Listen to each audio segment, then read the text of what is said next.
اعوذ باللہ من الشیطان الرجیم، بسم اللہ الرحمن الرحیم۔ اے ایمان والو، یا ایھا الذین آمنو، اے ایمان والو۔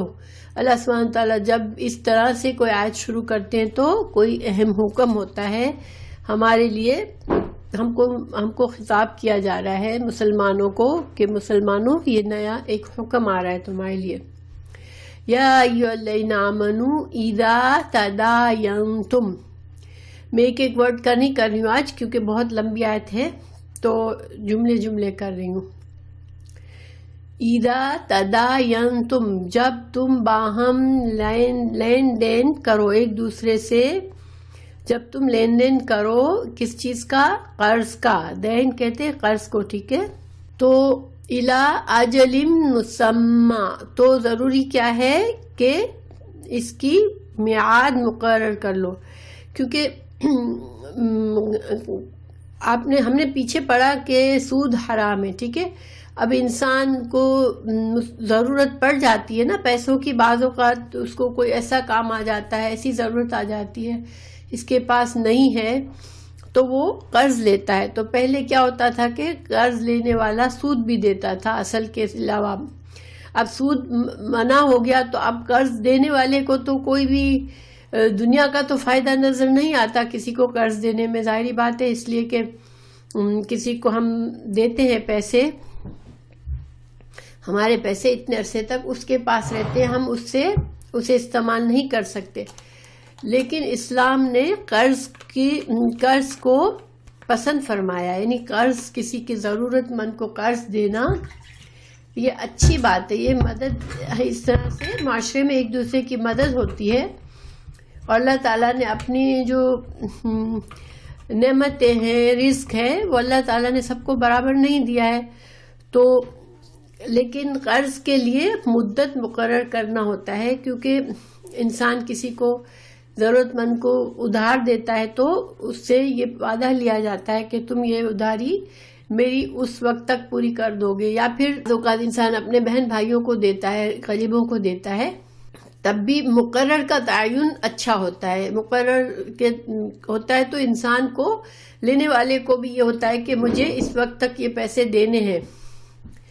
آف کورس اگر وہ وقت آ جاتا ہے دینے والے کے پاس پیسے نہیں ہیں تو ہمارے دین نے ہمیں اس کے بارے میں بھی کافی احادیث ہے کہ جب انسان اپنے وقت پر نہیں دے سکتا تو تم اگر اس کے پاس واقعی وہ نہیں دے سکتا، اس کے پاس نہیں ہے اور تمہارے پاس وسعت ہے تو اس کو تھوڑا ڈیل دے دو، اور جب انسان ڈیل دیتا ہے تو اس کو اللہ تعالیٰ بڑا اجر و ثواب دیتا ہے۔ ایک حدیث ہے کہ جتنے دن تک وہ اسے مہلت دیتا ہے اتنے دن تک ایسا ہے کہ اس کو اتنا اجر ملتا ہے جس سے وہ جو پیسے اس نے قرض دیے ہیں وہ اس کا صدقہ کر رہا ہے، تو وہ الگ سے بات ہے۔ لیکن قرض دیتے وقت مدت مقرر ہوتی ہے، ٹھیک ہے؟ اجل مسمی، مقرر مدت تک، فاکتبوہ، اور پھر اس معاہدے کو لکھ لو، ٹھیک ہے؟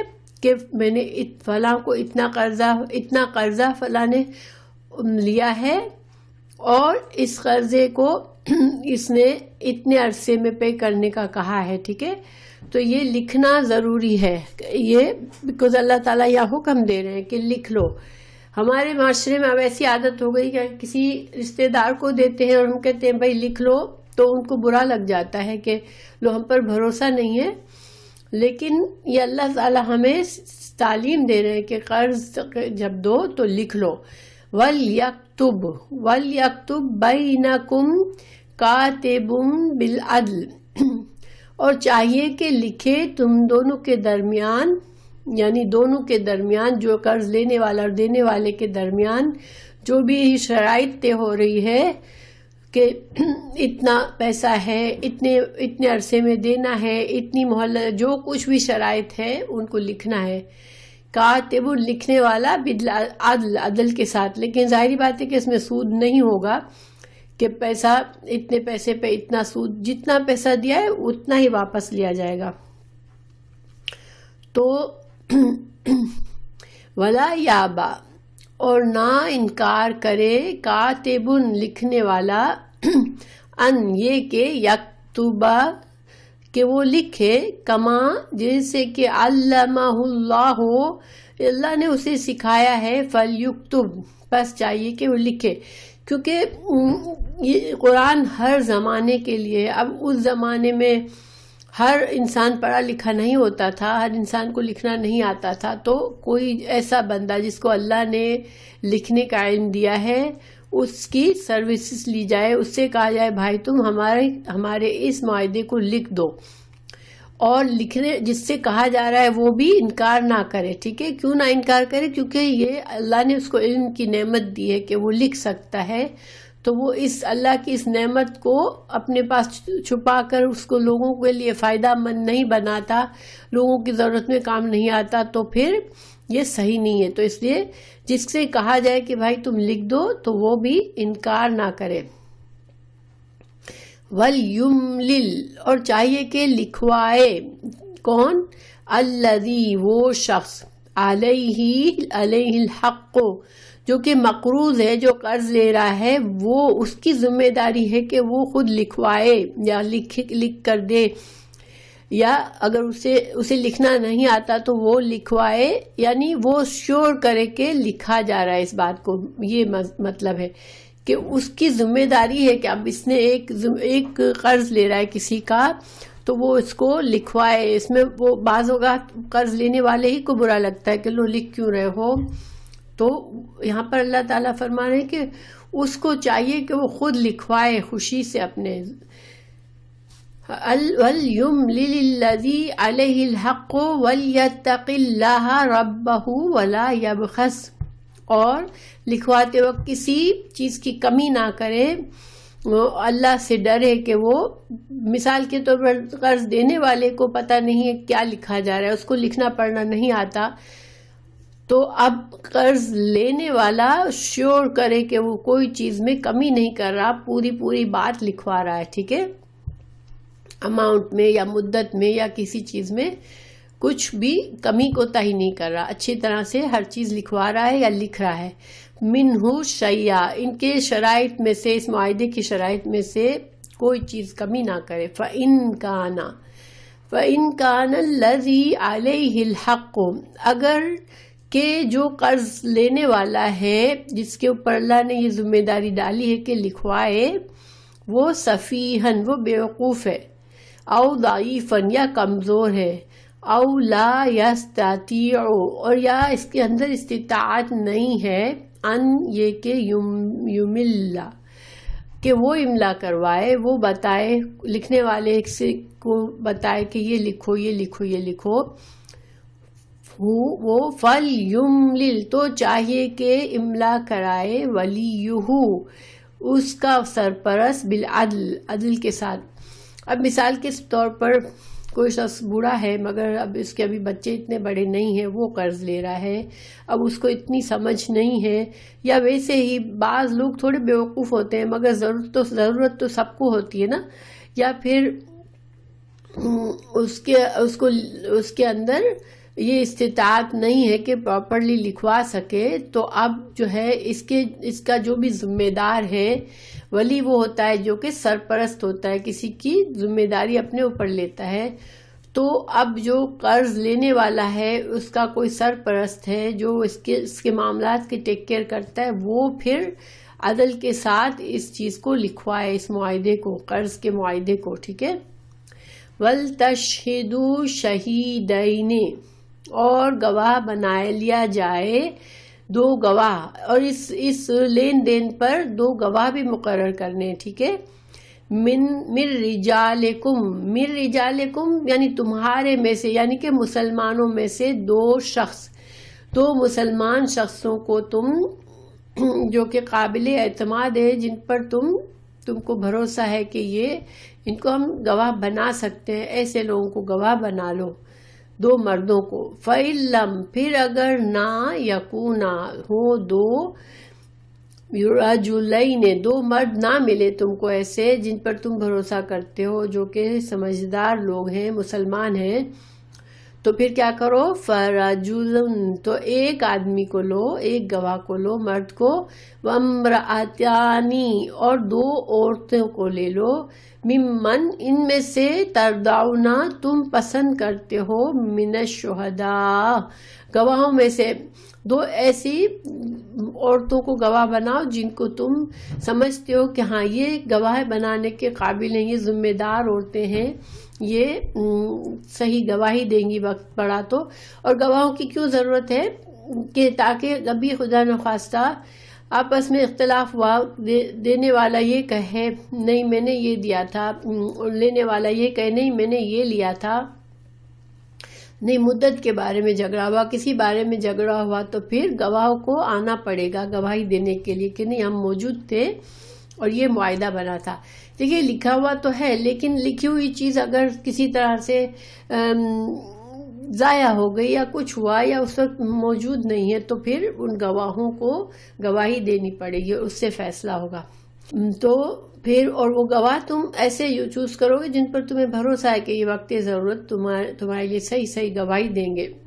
ان تدلا، اب یہاں پر ایک مرد کی جگہ اگر 2 مرد ایسے نہیں ملے تو 2 عورتوں کو ایک مرد کی جگہ اور ایک مرد کو لے لو، یعنی 3 لوگوں کی شہادت لے لو. تو اس کی وضاحت اللہ تعالیٰ فرما رہے ہیں ان یہ کہ تدلا، ایک عورت بھول جائے اگر صحیح بات، اس کو پوری بات یاد نہیں رہی ہے، احداہما تو ان دونوں میں سے ایک عورت کو پوری بات اب یاد نہیں رہی ہے، وقت گزر گیا، وہ بوڑھی ہو گئی ہے. عورتوں کی آپ کو پتہ ہے کہ بہت جلدی میموری افیکٹ ہوتی ہے، یا کچھ حالات سے عورت گزرتی ہے، چائلڈ برتھ سے گزرتی ہے، بہت سے مسائل سے گزرتی ہے جس سے اس کا جسم اور دماغ پر ایفیکٹ آتا ہے. تو اگر ایک عورت بھول گئی تو فتذکر تو یاد دہانی کرا دے احداہما، تو دوسری اس کو تو فتذکر تو یاد دہانی کرا دے ان دونوں میں سے ایک الاخری دوسری کو. تو عورت کو یہ نہیں ہے کہ عورت جو ہے وہ قابل بھروسہ نہیں ہے، عورت کی ویلیو نہیں ہے. یہاں پر یہ مطلب نہیں ہے کہ عورت کو اللہ تعالیٰ نے کیوں 2 عورتوں کو ایک مرد کے برابر گواہی کیوں دی، کیونکہ مالی معاملات میں، بزنس کے معاملات میں، ایسی چیزوں میں عورتیں تھوڑا کم، ان میں شارپنیس کم ہوتی ہے عورتوں میں، کیونکہ مرد ان چیزوں میں ڈیل کرتے ہیں عام طور پر. اور ویسے بھی عورت جو ہے وہ کبھی مختلف جیسے پیریڈز میں بھی اس کو ذہنی حالت اچھی نہیں رہتی، بعض اوقات بڑے ایموشنلی وہ ڈسٹرب ہو جاتی ہے، یا تو اس وجہ سے تو اس میں کوئی وہ نہیں ہے کہ اللہ تعالیٰ نے عورتوں کو کمتر درجہ دیا ہے کہ عورت چونکہ کمتر مخلوق ہے اس لیے 2 عورتیں ایک مرد کے برابر ہے، ایسا نہیں ہے. ٹھیک ہے، یہاں پر اللہ تعالیٰ نے خود ہی اس کی وضاحت بھی فرما دی کہ عورت جو ہے وہ ایسے معاملات میں مضبوط نہیں ہوتی، مالی اور فائنینشیل معاملوں میں. لیکن اس کا یہ مطلب نہیں ہے کہ جیسے بعض معاملات ایسے ہوتے ہیں جس میں صرف عورت ہی گواہی دے سکتی ہے، عورتوں کے معاملات میں جیسے، اور بعض ایسے ہوتے ہیں کہ بھئی کوئی ایسا معاملہ ہو گیا جس میں عورت ہی گواہ موجود ہے، کوئی کرائم سین ہے، کچھ ہے، تو یہ مطلب نہیں کہ اب ایک عورت ہے تو اب اس کی گواہی بیکار ہے، ایسا نہیں ہے. ٹھیک ہے، یہ صرف یہ مالی معاملات اور کانٹریکٹس اور اس طرح کی چیزوں میں، جن چیزوں میں عورتوں کو نیچرلی بھی تھوڑا انٹرسٹ اور صلاحیتیں کم ہوتی ہیں، تو پھر اس میں 2 عورتوں کو جگہ ایک مرد کی جگہ پر گواہ بنا لو. ولا یابا، اور نہ انکار کرے، الشہداء گواہ، اذا ما دعوا، جب وہ بلائے جائیں، ولا تسأموا، اور نہ سستی کرو، ان یہ کہ تکتبوہ، کہ تم لکھ لو اس کو، صغیرن چھوٹا ہو، او کبیرن یا بڑا ہو، الا طرف اجلہ، اس کی مقرر وقت تک. یعنی یہ نہ سمجھو کہ یہ اماؤنٹ، اتنی چھوٹی اماؤنٹ کا کیا لکھیں، یا اتنی نہیں، چھوٹی اماؤنٹ ہے یا بڑی اماؤنٹ ہے، چھوٹی مدت ہے یا بڑی مدت ہے، لکھ لو. ٹھیک ہے، وَذَلِكُمْ، یہ بات، اقسط، یہ زیادہ انصاف والی ہے، عند اللہ، اللہ کے پاس یہ زیادہ انصاف والی بات ہے کہ تم لوگ جو ہے وہ معاملات کو اسٹریٹ فارورڈ رکھو. واقوام، اور زیادہ درست رکھنے والی ہے، للشہادت، گواہی کے لیے. وَأَدْنَا اور زیادہ قریب ہے اللہ ترتابو کہ تم شک میں مبتلا ہو جاؤ اللہ مگر یہ کہ ان تکونا اگر ہو تجارتاً تو اللہ تعالیٰ نے یہاں پر قرض کے معاملات کو لکھنے کی وضاحت بھی فرما دی کہ پھر کیا ہوگا آپس میں جھگڑوں کا اور معاملہ ختم ہو جائے گا، اس لیے کہ تم نے لکھ بھی لیا گواہ بھی مقرر کر دیے تو دونوں پارٹیز جو ہے وہ ان کو پتہ ہے۔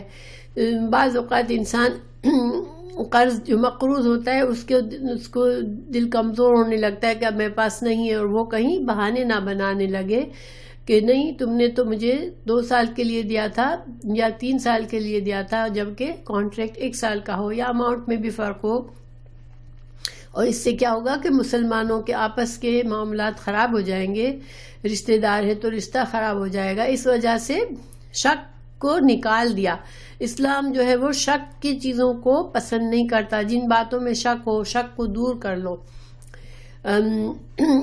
اور اگر البتہ یہ کہ تم تجارت کر رہے ہو، ٹھیک ہے، تم کوئی چیز سودا صرف بیچ رہے ہو، لوگ آتے ہیں کیش دیتے ہیں، اپنا چیز لے لیتے ہیں، تو اگر اس طرح کی تجارت ہے حاضرتاً دست بدست کسی نے آ کر تم کو پیسے دیے، تم نے اس کو چیز دے دی، تو پھر ان کو لکھنے کی ضرورت نہیں ہے۔ تدیرونہا تم لین دین کرتے ہو بینکم آپس میں، فلیسا تو نہیں ہے علیکم تم پر جناح کوئی گناہ اللہ کے نہ تکتبوہا، تو ایسے معاملات جو تم دست بدست ایک دوسرے سے تجارت کرتے ہو لین دین کرتے ہو، اب ان ہر چیز کو لکھنا، ایسی چیزوں کو لکھنا ضروری نہیں ہے۔ جیسے اب تھوڑی دیر کے لیے کوئی پڑوسی آیا اور کہا مجھے تھوڑی دیر کے لیے اپنا یہ آلہ دے دو، تو ہم نے دے دیا، اب اس میں 1 گھنٹہ ہم بیٹھ کر لکھیں گے نہیں، اس لیے کہ وہ کام کرنے کے لیے گیا ہے، وہ کر کے دے دے گا تم کو واپس۔ تو اور تجارت بھی ایسے ہی ہوتی ہے، پیسے دے کر ہم چیز خرید لیتے ہیں فوراً، ہاں، لیکن اب آگے حکم آ رہا ہے ایسی تجارت کا جو کہ وعدے پر ہو، جیسے کہ ہم آج کسی سے مال لے رہے ہیں اور ہم اس سے وعدہ کرتے ہیں کہ ہم تمہیں اتنے عرصے میں دے دیں گے، اتنے مدت میں دے دیں گے، یا قسطوں پر لے رہے ہیں کہ ہم تم کو یہ چیز اتنے کی ہے، ہم ہر مہینہ اتنے پیسے دے کر تم کو پیسے پورے کر دیں گے، اس طرح کے جو بھی کنڈیشنز ہوتی ہیں ایسی، تو اس کو پھر لکھنا ضروری ہے۔ جیسے یہاں بھی دیکھیں ہم کوئی گاڑی لیتے ہیں قسطوں پر، تو ویسے تو سود والا تو نہیں لینا چاہیے، لیکن بغیر سود کے بھی بعض اسٹورز ہمیں چیزیں بیچتے ہیں، جیسے کہ کوئی مشینری، گھر کی کوئی مشین لیا، کپڑا دھونے کی مشین لی یا کچھ لیا، اب ہم نے اس کو وہ اسٹور والے کہتے ہیں تم آج پے کرو یا 1 سال میں قسطوں میں پے کر لو، تمہاری قیمت یہی ہے، تو ہم قسطوں میں اگر لے لیتے ہیں تو یہ لوگ بھی ہم سے کانٹریکٹ لکھواتے ہیں نا، ہمیں سائن کرواتے ہیں کہ ہاں تم نے یہ پیسے اس طرح سے لیے۔ تو اسی طرح سے اللہ تعالیٰ بھی فرما رہے ہیں کہ وَاشْهَدُوا اور گواہ بنا لو اذا جب تبایعتم جب تم خرید و فروخت کرو، تو اس طرح کے خرید و فروخت میں پھر تم گواہ بھی بنا لو، ٹھیک ہے، لیکن حاضر تجارت ہے، جو چیز پیسے دی لے لی چیز اسی وقت، اس میں لکھنا ضروری نہیں ہے۔ ولا یضر اور نہ ضرر پہنچایا جائے کاتب لکھنے والے کو، ولا شہید نہ گواہ کو۔ اب یہ کہ دیکھیں جیسے کہ آج کل ہوتا ہے کہ گواہوں کو اغوا کر لیا جاتا ہے، گواہوں کو بلیک میل کیا جاتا ہے، ان پر پریشر ڈالا جاتا ہے، تم نے گواہی دی تو تمہاری فیملی کو ہم مار دیں گے، تم کو مار دیں گے، یا اسی طرح جو لکھنے والا جو لکھ رہا ہے اس کو پریشر میں ڈالا جائے کہ تم یہ لکھو تم وہ لکھو، غلط باتیں لکھنے پر پریشر میں ڈالو، تو اس طرح سے تم شہید کو، گواہوں کو اور کاتبوں کو ایسی کسی تکلیف میں نہ ڈالو، یا پھر تو کوئی بہت دور ہے گواہ، اب اس کو تم بلاتے ہو اپنے پاس تو اس کو آنے جانے کا مسئلہ ہوتا ہے، اسی طرح ان کا کوئی بھی ایسا کام نہ کرو جس سے ان کو، بیکاز یہ اللہ تعالیٰ نے ان پر ذمہ داری ڈالی ہے، یہ معاشرے کے لوگ ہیں جو تمہارے لیے تمہارے اس لین دین میں صرف جیسے معاون ہے، وہ خود ان کو نہ کوئی چیز لے رہے ہیں نہ دے رہے ہیں، بس وہ صرف گواہ ہے یا تمہارے لیے لکھنے کی سروس کر رہے ہیں. اب ان کو تم ایسے اس طرح سے کہ ان کی زندگی پر بوجھ آئے، ان کے معاملات میں بوجھ آئے، اس طرح سے کوئی معاملہ نہ کرو، ٹھیک ہے؟ کہ بار بار بلا رہے ہو یا پھر ان کو دور سے بلا رہے ہو یا پھر ان کو کسی طرح سے دھمکی دیتے ہو، انڈر پریشر کرتے ہو، ایسا کچھ بھی نہ کرو. وَإِن تَفْعَلُوا، اگر تم ایسا کرو گے، فَإِنَّهُ، تو بے شک یہ فسوق، تو یہ گناہ ہوگا، بِكُم، تم سے، یعنی تم پھر اس کا گناہ تم پر ہوگا. اگر تم نے ایسا کیا تو یہ گناہ ہوگا، فسق ہے یہ. وَاتَّقُوا اللَّهَ، اور ڈرو اللہ سے. وَيُعَلِّمُكُمُ اللَّهُ، اور اللہ تم کو سکھاتا ہے. وَاللَّهُ، اور اللہ تعالیٰ بِكُلِّ شَيْءٍ عَلِيمٌ، ہر چیز پر علم رکھنے والا ہے. تو الحمدللہ یہ آیت لمبی تھی، پوری ہو گئی. میں اس کا تھوڑا سا پوائنٹس بتا دیتی ہوں. اس میں قرض کے معاملے کے لیے مدت مقرر کرنا ہے، قرض کے معاہدے کو لکھنا ہے، اور معاہدہ لکھے وہ جو عدل، یعنی عدل کے ساتھ لکھے، جو لکھنے والا ہے وہ عدل کے ساتھ لکھے، غلط سلط نہ باتیں لکھے. اور جب قرض کے لین دین والے لکھنا نہ جانتے ہو تو کسی کاتب کو مقرر کر دے، ٹھیک ہے؟ اور کاتب اس ذمہ داری سے انکار نہ کرے، کیونکہ اللہ نے اس کو علم سکھایا ہے. اللہ کی نعمت ہے یہ کہ اللہ نے اسے علم سکھایا، اور اس نعمت کا صحیح استعمال یہ ہے کہ لوگوں کو اس سے فائدہ پہنچائے. لکھوانے کی ذمہ داری اس پر ہے جو قرض لے رہا ہے، اور اللہ سے ڈرتے ہوئے بالکل صحیح بات اسے لکھوانا ہے. اور قرض لینے والا نادان یا کمزور ہو، بے عقل ہو، تو لکھنے کی طاقت نہ رکھتا ہو، تو اس کا ولی، اس کا ذمہ دار، جو بھی سرپرست ہو اس کا، وہ عدل کے ساتھ لکھوائے. 2 مسلمان مرد ہو، عادل ہو، گواہ کے لیے مسلمان اور اچھے انسان ہو، جن کا اخلاق اچھا ہو، جن ذمہ دار انسان ہو. اگر 2 مرد نہ ہو تو 2 عورتیں اور 1 مرد سے، کیونکہ عورت میں بھولنے کی کمزوری زیادہ ہوتی ہے. پھر گواہوں کو بھی جب بلایا جائے تو وہ انکار نہ کرے. اگر کوئی شرعی عذر ہے تو ٹھیک ہے، لیکن ورنہ کوئی وہ نہ کہے کہ بھائی ہم نہیں آتے، تمہارا معاملہ ہے، تم معاملہ کر لو. نہیں، اگر ان کو گواہی کے لیے بلایا جا رہا ہے تو وہ حاضر ہو جائے. یعنی کہ اب جھگڑا ہو گیا کہ کچھ جب معاملہ طے ہوا تھا، جب کسی کو گواہ بنایا تھا، اب بعد میں جھگڑا ہو گیا کہ قرض دینے والا کچھ کہہ رہا ہے، قرض دینے والا کچھ ہو رہا ہے، لکھی ہوئی چیز کہیں مل نہیں رہی یا کچھ ہے. اب گواہوں کو بلایا تو گواہ کہہ دے بھائی میں نہیں آتا ہوں. نہیں، یہ وہ ایسا اس کو اجازت نہیں ہے. یہ اگر انلیس کے شرعی عذر سے کسی نہیں آ سکتا، بہت بیمار ہے یا کوئی اور وجہ ایسی ہے جو قابل قبول عذر ہے، تو ٹھیک ہے. قرض کے معاملے میں کسی اماؤنٹ کو چھوٹا نہ سمجھو، کسی کو اگنور نہ کرو، کسی بات کو، ٹھیک ہے. پھر واللہ بکل شیء علیم. باقی تو یہ کہ گواہوں کا معاملہ ہے، سب کچھ ہے، لکھنا ہے، وہ سب کچھ تو تمہارے آپس کے جھگڑوں کو بچانے کے لیے. لیکن سب سے بڑا چیز تم کو ڈرنا یہ ہے کہ تم کچھ چھپاؤ گے تو اللہ تو جانتا ہے، اور تم غلط کرو گے تو پھر پکڑے جاؤ گے، ٹھیک ہے. اللہ علی کل شیء قدیر، اللہ ہر چیز، اور شیء علیم، اللہ کو ہر چیز کا علم ہے. تو تم یہ نہ سمجھنا کہ گواہ بھی موجود نہیں ہے، اب میں جو چاہوں کروں، لکھی ہوئی چیز بھی غائب ہو گئی ہے تو اب میں فائدہ اٹھاؤں. نہیں، پھر اللہ تو دیکھ رہا ہے نا. تو اللہ سے پھر ڈر کے تم صحیح معاملہ کرو. وَإِن كُنتُمْ، اور اگر ہو تم اعلیٰ سفرین، اگر تم سفر میں ہو، وَلَمْ تَجِدُوا، اور نہیں تمہارے پاس، وَلَمْ تَجِدُوا كَاتِبًا، تم کو لکھنا نہیں آتا، اور ایک لین دین ہو رہی ہے، قرض، تم کو قرض کی ضرورت پڑ گئی، تم کو لکھنا نہیں آتا، جس سے قرض لے رہے ہو اس کو لکھنا نہیں آتا، اور کوئی لکھنے والا مل نہیں رہا ہے، تو پھر اب کیا کرو؟ اب تو کوئی تم کسی کو اس معاملے کو لکھ نہیں پا رہے ہو، اور تم سفر میں ہو.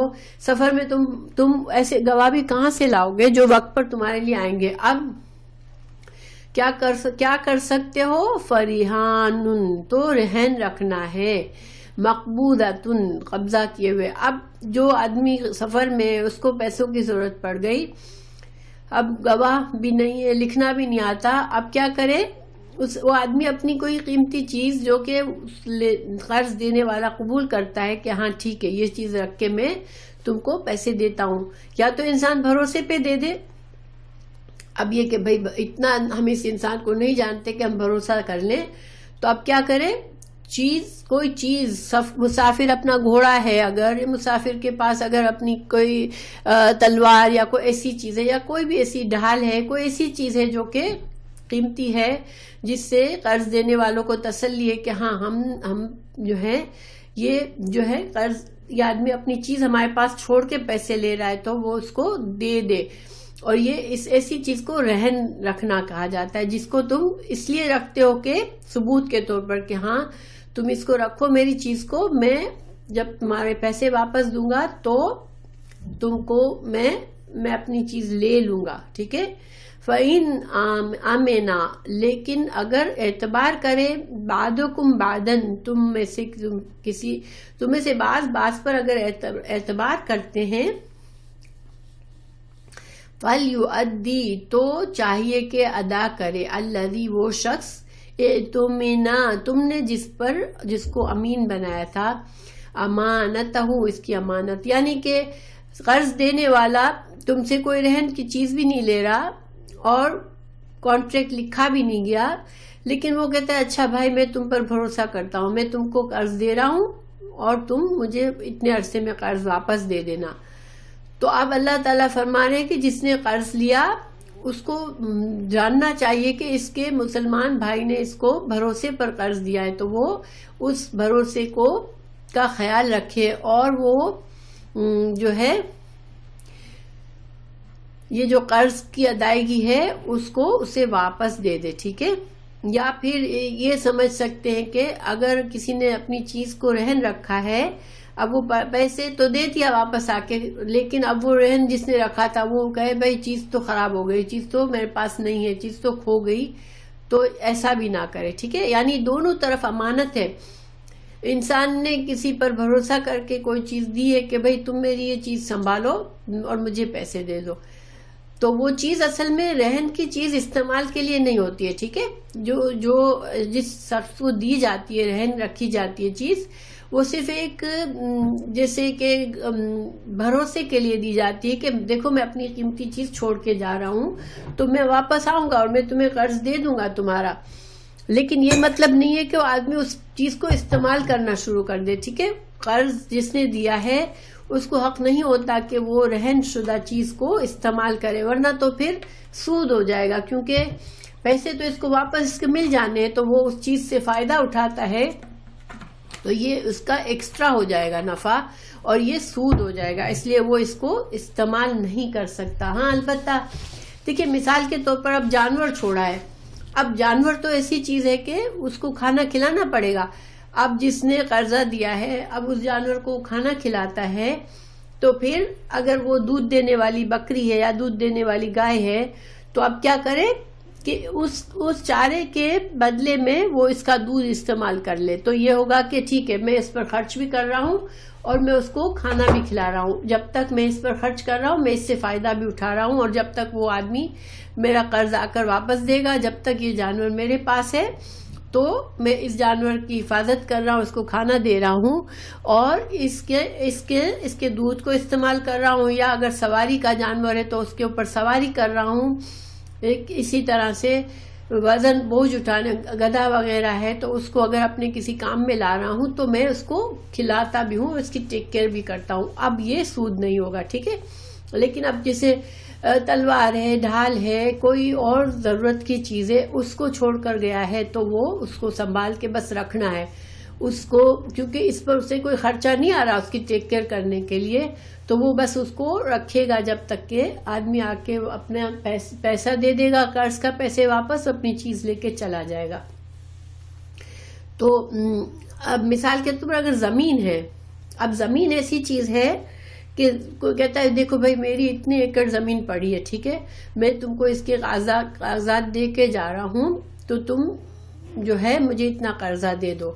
اب وہ آدمی سوچے کہ زمین اتنی بڑی ہے اور اس پر مجھے کاشتکاری کر سکتا ہوں، جب تک یہ میرے 2 سال میرے پاس ہے میں اس کو یوز کر سکتا ہوں، تو پھر وہ کیا کرے، وہ ایکسٹرا معاہدہ کرے اس کے ساتھ کہ اچھا دیکھو تمہاری یہ زمین رہن میرے پاس ہے، تو اب میں اس پر کاشتکاری کروں گا، اور اس کاشتکاری کا پر محنت کروں گا، میں اس پر اگاؤں گا، تو اس میں سے جو فصل کٹے گی اس میں سے تم کو آدھا منافع تمہارا ہوگا، آدھا میرا ہوگا، ٹھیک ہے، کیونکہ میں اس پر محنت کروں گا۔ اب وہ آدمی کہتا ہے ٹھیک ہے، یہ صحیح ہے، تم اس زمین پر کاشتکاری کرو اور اس کا نفع بھی مجھے دینا، اور میں جب تم کو پیسے تمہارے واپس کر دوں گا تو زمین پھر سے میری ہو جائے گی۔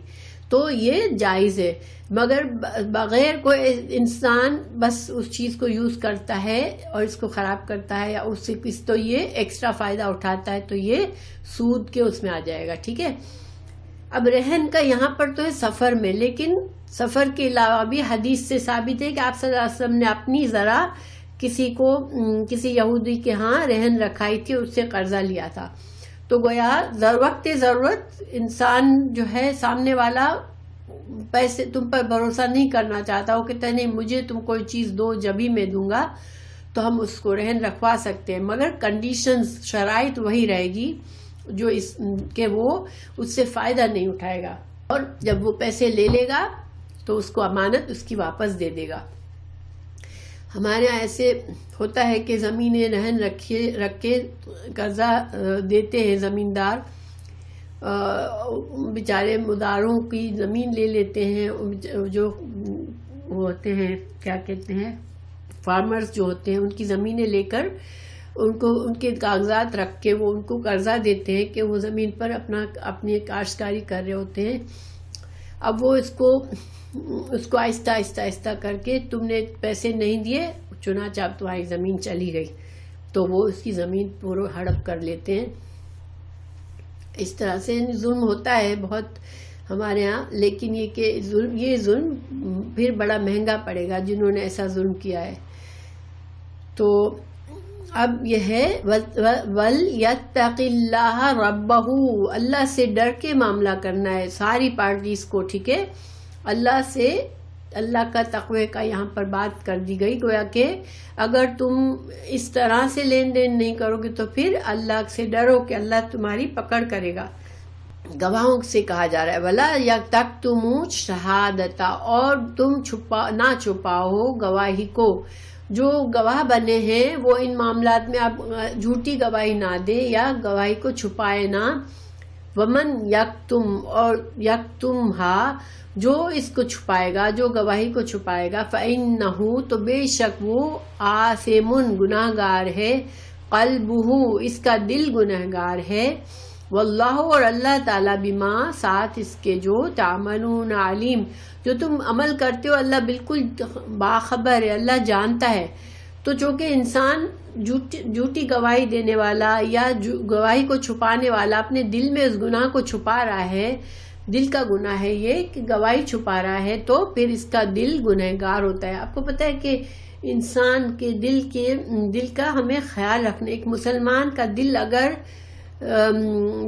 قلب سلیم ہوتا ہے تو وہ اللہ کی ہدایت کو قبول کرتا ہے، نیکی کے کام کی توفیق ملتی ہے اور وہ آخر کی کامیابی حاصل کرتا ہے۔ لیکن اگر انسان کا دل سخت ہو گیا، قسد قلوبہم، اللہ تعالیٰ نے یاد ہے بنی اسرائیل کے بارے میں کہا تھا کہ ان کے دل گناہوں کی کثرت سے سخت ہو گئے۔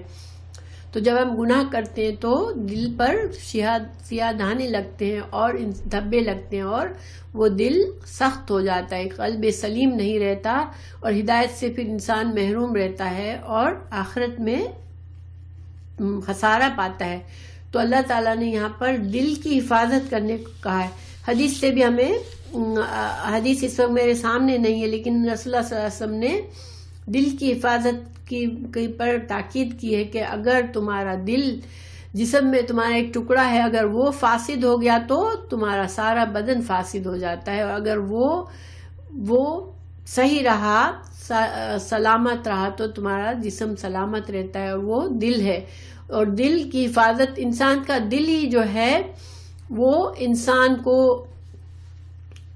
یہ اصل میں فطرت ہے، انسان کی فطرت ہے۔ انسان کی فطرت سلیم ہوگی، انسان کا دل اچھا ہوگا تو ہی وہ نیکیوں کی طرف مائل ہوگا اور تو ہی وہ گناہوں سے بچے گا، جب ہی وہ اللہ سے ڈرے گا۔ اس لیے ہمیں اپنے دل کی حفاظت کرنا بہت ضروری ہے. بعض اوقات انسان چھوٹے سے فائدے کے لیے جھوٹ بول جاتا ہے اور گواہی چھپانا تو بہت بڑا جرم ہے اسلام میں. ایک اس کے بارے میں بہت وعید ہے. میں نے کہاں میں نے اس کے لکھا ہے کہ گواہی چھپانے والے جو ہے وہ گواہی چھپانا جو ہے وہ کبیرہ گناہوں میں سے ایک حدیث ہے. رسول اللہ صلی اللہ علیہ وسلم نے فرمایا کبیرہ گناہوں میں سے سب سے بڑا گناہ اللہ کے ساتھ شریک بنانا، کسی شخص کو قتل کرنا، والدین کی نافرمانی کرنا اور جھوٹی گواہی دینا، جھوٹی بات یا جھوٹی گواہی کرنا. یہ بخاری کی حدیث ہے. دیکھیں کبیرہ گناہ بہت بڑے گناہ، کبیر کہتے ہیں بہت بڑے گناہ، یعنی ان میں سے دیکھیں شرک کو بھی ساتھ کیا ہوا ہے. تو شرک جیسے گناہ کے ساتھ ساتھ اس حدیث میں جھوٹی گواہی کو بھی لکھا گیا ہے، جس مینس کہ یہ بہت بڑا گناہ ہے. حضرت ابن عباس نے فرمایا کہ گواہی چھپانا بھی اکبر الکبائر ہے، یعنی بہت بڑا گناہ ہے. انسان کبیرہ گناہ کے ساتھ اگر مر جاتا ہے تو اس کی معافی نہیں ہوتی. جیسے بعض چھوٹے چھوٹے گناہ ہم کر لیتے ہیں، لیکن ہم پھر کوئی نیکی کا کام کرتے ہیں تو ہمارے گناہ دھل جاتے ہیں.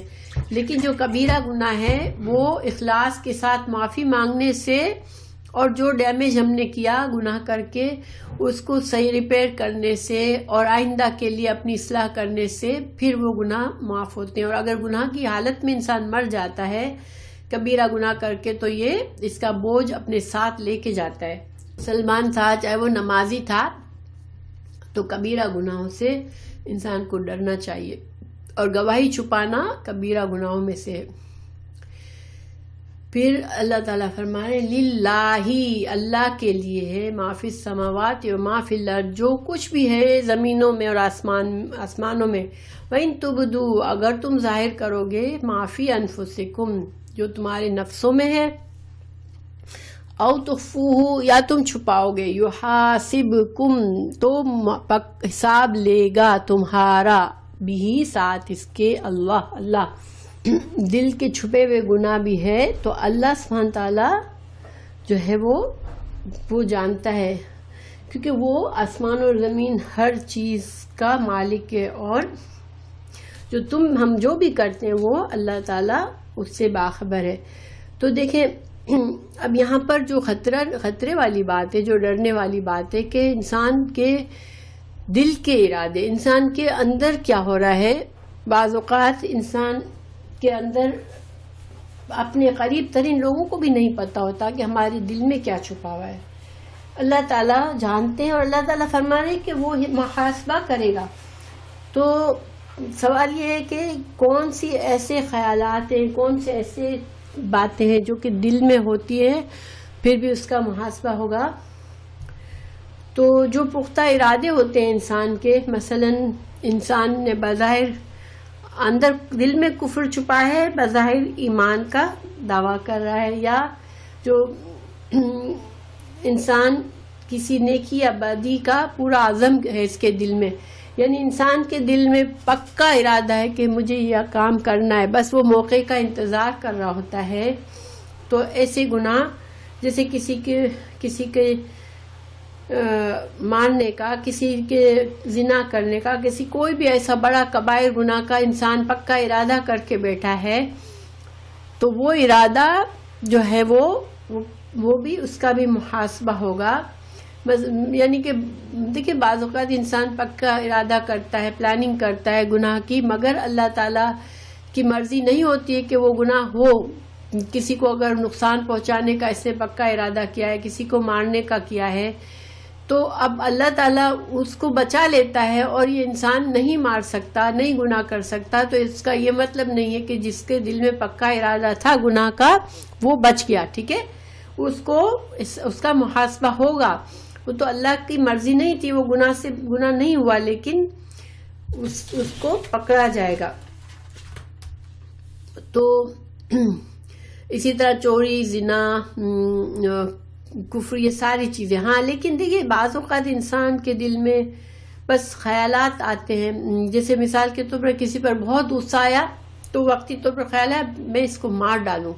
اب وہ جو ہے بس دل میں اگر سوچا پھر پتہ بھی نہیں ہے، بس وہ وقتی طور پر ایک دم سے غصہ آیا اور اس کے دل میں ایک ابال سا آیا، اس نے سوچا ایسے، اور پھر وہ اس کو پتہ بھی نہیں ہے، بھول گیا. یا کوئی بھی اسی طرح کا خیال آیا انسان کو، کسی بات میں جھوٹ بولنے کا خیال آیا یا کچھ بھی، مگر اس نے اس پر عمل نہیں کیا، تو ہم لوگ اللہ تعالیٰ نے رسول اللہ صلی اللہ علیہ وسلم کی امت کو ان چیزوں سے، جو ہمارے ایسے خیالات ہیں جو کہ دل میں ہیں، ہم نے اس پر بات نہیں کی اور ہم نے اس پر عمل بھی نہیں کی، اللہ کے ڈر سے چھوڑ دیا، تو ان پر ہماری پکڑ نہیں ہے. لیکن جو ایسے گناہ ہیں جس کا پکا پختہ ارادہ تو ہے لیکن حالات کی وجہ سے وہ گناہ نہیں کر سکے، تو اس کی پکڑ ہوگی. ٹھیک ہے. تو مگر صحابہ کرام اس آیت کے بارے میں، صحابہ کرام کے بارے میں کہا جاتا ہے کہ جب یہ آیت اتری تو صحابہ کرام بہت پریشان ہو گئے کہ یا اللہ، انہوں نے رسول اللہ صلی اللہ علیہ وسلم کی خدمت میں حاضر ہو کر عرض کیا کہ ہم نماز، روزہ وغیرہ اعمال تو بجا لا رہے ہیں، مگر اس آیت میں تو دل کی باتوں پر بھی محاسبہ ہے. یعنی آپ کو پتہ ہے کہ صحابہ کرام جو تھے وہ بہت زیادہ گناہوں سے ڈرنے والے تھے، اللہ کا بہت خوف رکھتے تھے. اب ان کو یہ ہوا کہ وہ گناہ جس پر ہماری پکڑ ہوگی ہم ان سے بچتے ہیں، مگر اب یہ تو خیالات پر بھی اگر ہماری پکڑ ہو جائے گی تو پھر ہم کیا کریں گے، یہ تو مشکل ہو جائے گی. آپ صلی اللہ علیہ وسلم نے فرمایا کیا تم بھی اہل کتاب کی طرح سمعنا وعصینا کہنا چاہتے ہو؟ یعنی ہم نے پڑھا نا کہ اہل کتاب کو جب اللہ تعالیٰ نے فرمایا اس کتاب کو مضبوطی سے تھام لو، انہوں نے کیا کہا؟ سمعنا وعصینا، ہم نے سنا اور ہم نے نافرمانی کی. تو آپ صلی اللہ علیہ وسلم نے فرمایا جب صحابہ کرام نے اس آیت پر اعتراض فیل کیا تو رسول اللہ صلی اللہ علیہ وسلم نے پسند نہیں فرمایا، بولا کہ تم بھی کیا ان کی طرح کرنا چاہتے ہو؟ آپ صلی اللہ علیہ وسلم نے فرمایا کہ تم سمعنا و اطعنا کہو. ٹھیک ہے. یعنی ہم نے سنا، اے اللہ ہم نے سنا اور ہم نے اطاعت کی. غفرانکا، تو ہمیں بخش دے، ربنا، اے ہمارے رب، الیک المصیر، اور تیری طرف ہمیں لوٹنا ہے. یعنی کہ ایک مومن کیا کرتا ہے کہ جب کوئی دین کا حکم مشکل بھی لگتا ہے تو وہ کیا کہتا ہے؟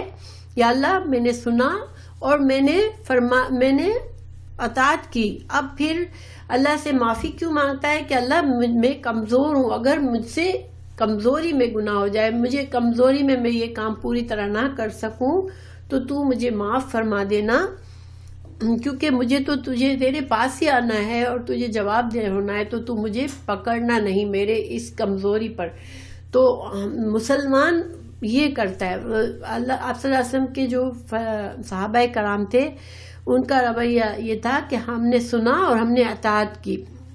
کسی بڑے سے بڑے حکم پر بھی ان کا یہی ہوتا تھا. جب جنگ بدر پر بہت مختصر سے تعداد تھی مسلمانوں کی، بڑی فوج سامنے تھی کافروں کی، صحابہ کرام نے کیا کہا صلی اللہ علیہ وسلم سے کہ آپ حکم دیں ہم کریں گے. ہم یہ نہیں کہیں گے سمعنا وعصینا، ہم یہ نہیں کہیں گے کہ ہم انکار کریں گے آپ کے احکامات سے، ہم سمعنا واطعنا کریں گے. اور یہی صحیح طریقہ ہے. باقی دیکھیں جب انسان مخلص ہوتا ہے تو اللہ سبحانہ وتعالیٰ اسے اس کی استطاعت کے مطابق وہ کوشش کرتا ہے تو اللہ تعالیٰ پھر اس کو اجر دے دیتے ہیں. یہ نہیں کہ ہر انسان سے یہ طاقتور سے اللہ تعالیٰ نے جس کو جتنی نعمتیں دی ہوتی ہے اتنا محاسبہ ہے. اب کسی انسان کے اندر استطاعت ہی نہیں ہوتی کسی چیز کی تو اس کا پھر محاسبہ نہیں ہوتا.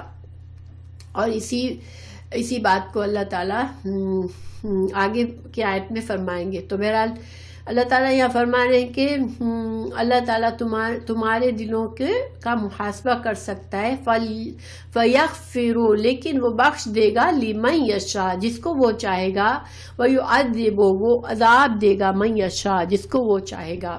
وَاللَّهُ، اللہ تعالیٰ، عَلَى كُلِّ شَيْءٍ قدیر، اللہ تعالیٰ ہر چیز پر قدرت رکھنے والا ہے. تو دیکھیں یہ آیت جو ہے وہ ہماری یہ سوچنے والی ہے کہ انسان اپنے دل کو پاک رکھے، یعنی کہ گناہوں کے خیالات دل میں آئے ان کو بھی جھٹکتا رہے، ان کو پلنے نہ دے.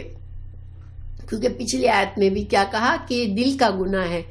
تو گناہ کے خیالات، اللہ کی نافرمانی کے خیالات کسی بندوں کی حق تلفی کے خیالات، ایسے خیالات کو انسان جو ہے جھٹکتا رہے، ان کو بڑھنے نہ دے، ان کو پلنے نہ دے دل میں، کیونکہ اللہ تعالیٰ نے یہاں فرمایا کہ اللہ جس کو چاہے اس کو بخش دے گا اور جس کو چاہے اس کو عذاب دے گا۔ تو انسان کو اپنی موت کا بھروسہ نہیں ہے، کب انسان دنیا سے رخصت ہو جاتا ہے۔ تو انسان کو اپنے اعمال کے ساتھ ساتھ اپنے دل کی بھی حفاظت کرنی چاہیے کہ میرا دل بھی پاک صاف ہو، کہ جب میں اللہ سے ملوں تو میرا دل گناہگار نہ ہو۔ پھر آمن الرسول، ایمان لائے رسول، بما ساتھ اس کے جو انزل نازل کیا گیا، الیہ اس کی طرف، من ربہ اس کی رب کی طرف سے، والمومنون اور سارے مومن بھی ایمان لائے، کلن سارے کے سارے، آمنا ایمان لائے، باللہ اللہ پر،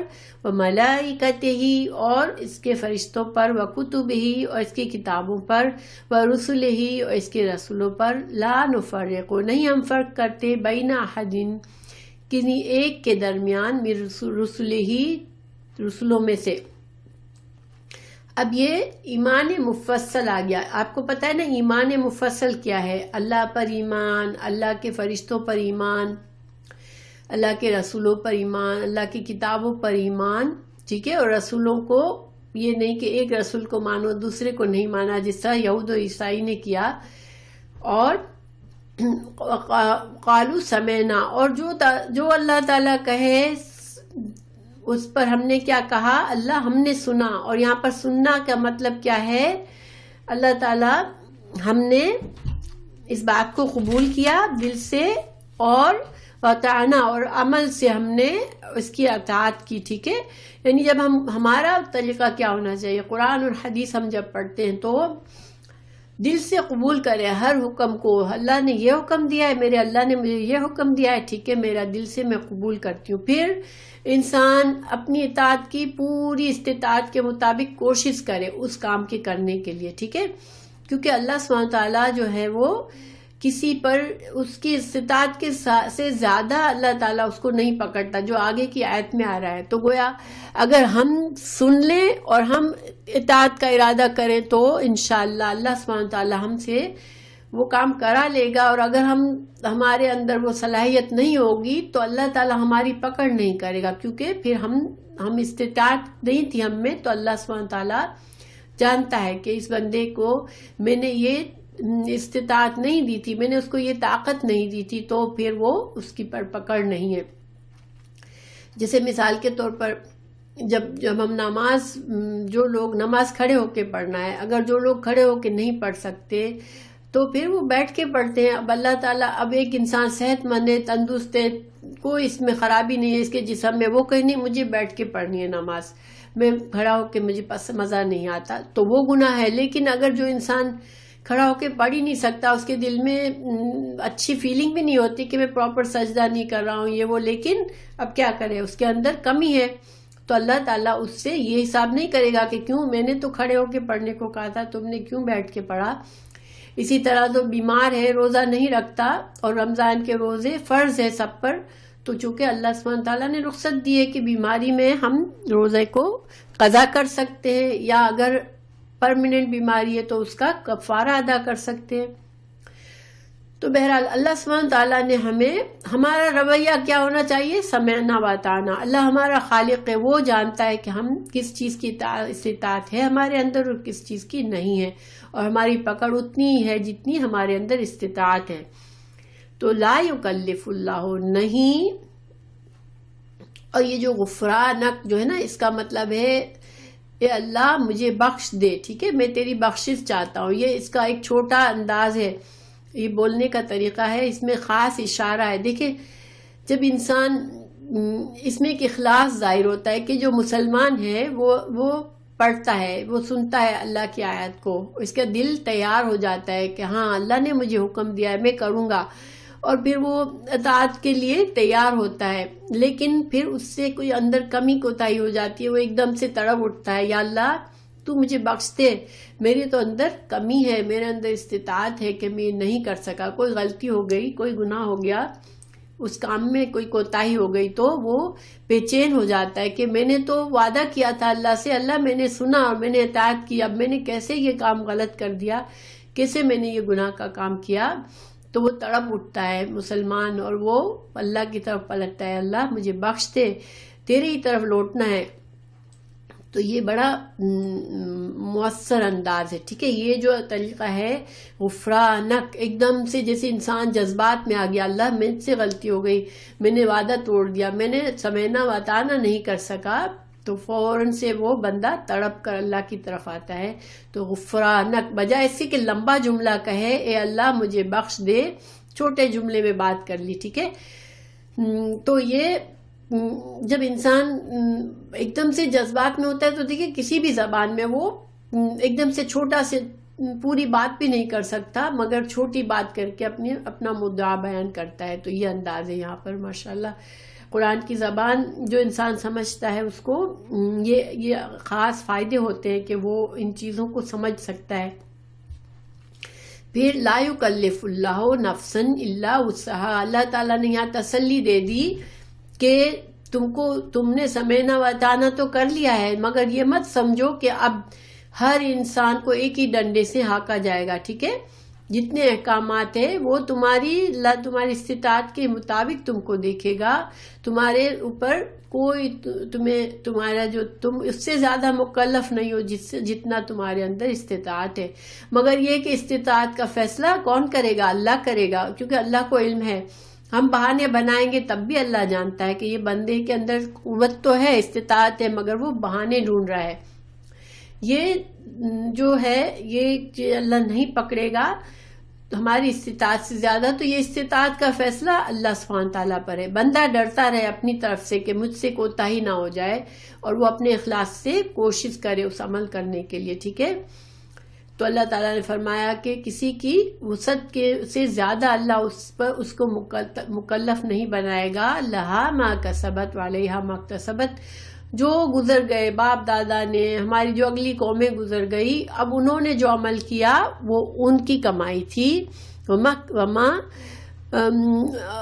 مکتسبت، جو پیچھے کے لوگوں نے کمایا وہ ان کی کمائی تھی. گویا مطلب یہ جملہ کہہ کر کیا کہنا ہے؟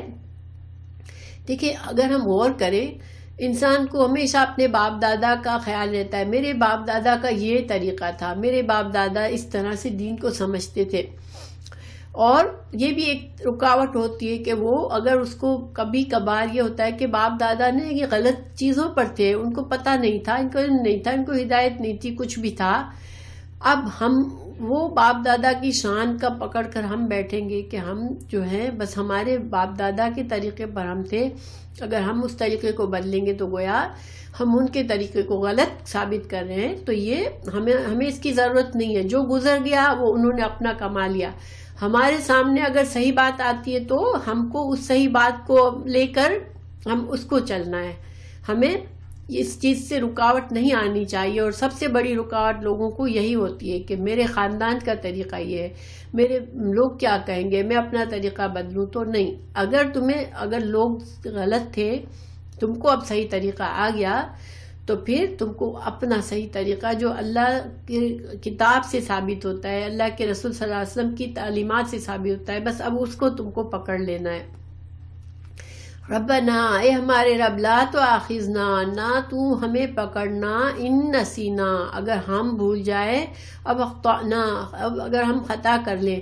اب اللہ سبحانہ تعالیٰ نے ہمیں دعا بھی سکھا دی کہ تم امت مسلمہ کی اتنی بڑی ذمہ داری ہے کہ سمینا واتانا کرنا ہے، ہر حکم کو سننا ہے اور اس پر اطاعت کرنی ہے. تو پھر جو مسٹیکس ہو جائے، جو غلطی ہو جائے، تو اللہ تعالیٰ ہم بھول جائے، اگر ہم جو ہے خطا کے طور پر کچھ کر لے تو اللہ تعالیٰ ہمیں پکڑنا نہیں. اور دیکھیں انسان جو ہے خطا ہوتی ہے، بغیر ارادے کے جو گناہ ہو جاتے ہیں وہ خطا ہوتی ہے. ٹھیک ہے، لیکن چونکہ انسان جو ہے وہ بعض اوقات اس کو احساس نہیں ہوتا کہ میرا یہ گناہ کتنا بڑا ہے، اس کا عذاب کتنا بڑا ہے، اس کی پکڑ کتنی بڑی ہے، تو اس کو بھی کبھی کبھی خطا کہا جاتا ہے، کیونکہ اس کو صحیح اندازہ نہیں تھا کہ کتنی بڑی سزا ہے اس گناہ کی، اور اس نے گناہ کر لیا. ٹھیک ہے، لیکن جب احساس ہوا کہ اوہو یہ جو میں نے بات کہی یہ تو اس کا تو بہت بڑا گناہ ہے، تو پھر وہ معافی مانگتا ہے اللہ سے. لیکن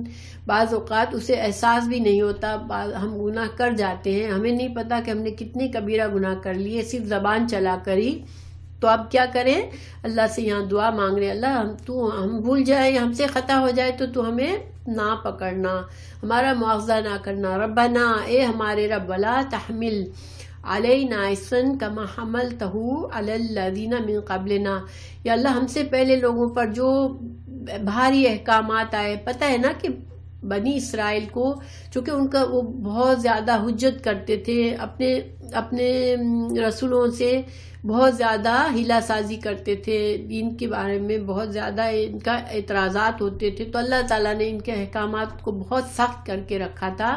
ان کی شریعت ہم سے کہیں زیادہ سختی ہے، یہودیوں کے اس میں حلال حرام کے معاملوں میں بھی بہت سختی ہے، لیکن ہمارے لیے کافی نرمی ہے.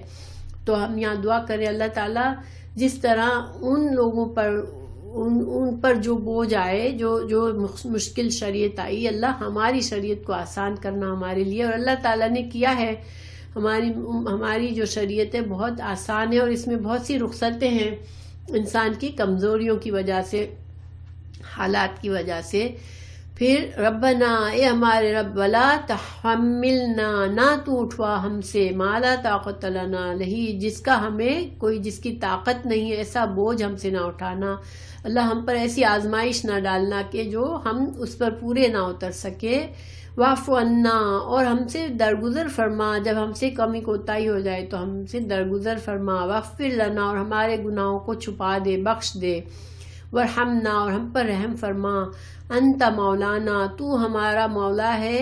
فانصرنا، اور تو ہماری مدد فرما. علی القوم الکافرین، کافرین قوم کے مقابلے میں. یہ آیات جو ہیں دو آیات بہت فضیلت ہے اس کی، میں اس کی فضیلت پڑھتی ہوں آپ کے لیے. 285 اور 86 جو ہے وہ رسول اللہ صلی اللہ علیہ وسلم کو معراج کے موقع پر سدرۃ المنتہا کے پاس عطا فرمائی گئی. جب آپ صلی اللہ علیہ وسلم معراج کے لیے گئے تو اس وقت آپ کو ایک تحفے کے طور پر یہ دی گئی. اور ان آیات کی فضیلت میں کئی احادیث آئی ہیں. رسول اللہ صلی اللہ علیہ وسلم نے فرمایا جو شخص رات کو سورہ بقرہ کی آخری 2 آیتیں پڑھ لے تو وہ اس کے لیے کافی ہو جائیں گی، یعنی کہ اس کی حفاظت ہو جائے گی شیطان کے شر سے. اور اگر وہ اس کو موت آ گئی تو وہ اس کی موت ایمان پر ہوگی. نیند میں اگر وہ سو گیا پھر مر گیا نیند ہی میں تو اس کی ایمان پر موت ہوگی. ابن عباس سے روایت ہے کہ ایک دن جبریل رسول اللہ علیہ السلام رسول اللہ صلی اللہ علیہ وسلم کے پاس بیٹھے ہوئے تھے. انہوں نے اوپر سے ایک زوردار آواز سنی. انہوں نے سر اٹھایا، پھر فرمایا یہ آسمان کا دروازہ ہے جو آج کھولا گیا ہے، آج سے پہلے کبھی نہیں کھولا گیا. پھر اس دروازے میں سے ایک فرشتہ اترا. جبرائیل نے فرمایا یہ ایک فرشتہ ہے جو آج زمین کی طرف نازل ہوا ہے اور آج سے پہلے کبھی نازل نہیں ہوا. پھر اس فرشتے نے رسول اللہ صلی اللہ علیہ وسلم کو سلام کیا اور کہا 2 نوروں کی خوشخبری سنیے، یہ دونوں صرف آپ کو عطا کیے گئے ہیں، آپ سے پہلے کسی نبی کو عطا نہیں کیے گئے. ایک نور سورہ فاتحہ ہے اور دوسرا نور سورہ بقرہ ہے. اور آپ کو پتہ ہے سورہ فاتحہ بھی کتنی مفید آیت ہے اور کتنے اس میں فائدے ہیں کہ اس میں اللہ تعالیٰ نے ہمیں دعا سکھائی ہے. اور یہ سورہ بقرہ کی یہ 2 آیات ہیں. نعمان بن بشیر سے روایت ہے کہ رسول اللہ صلی اللہ علیہ وسلم نے فرمایا اللہ تعالیٰ نے زمین و آسمان پیدا کرنے سے 2000 سال پہلے ایک کتاب لکھی، اس میں سے اس نے 2 آیتیں نازل فرمائی جس کے ساتھ سورہ بقرہ کا اختتام کیا. وہ جس گھر میں 3 راتیں پڑھی جائیں گی تو شیطان اس کے قریب نہیں آئے گا. یہ ساری احادیث اس کے فائدے میں بتائی جاتی ہے. ان آیات کو یاد کر لینا چاہیے کیونکہ ہر رات کو اگر ہم سونے سے پہلے پڑھتے ہیں تو ہماری حفاظت ہوتی ہے. ربنا لا تؤاخذنا ان نسینا او اخطأنا ربنا ولا تحمل علينا اصرا كما حملته على الذين من قبلنا ربنا ولا تحملنا ما لا طاقة لنا به واعف عنا واغفر لنا وارحمنا انت مولانا فانصرنا على القوم الكافرين. آمین یا رب العالمین.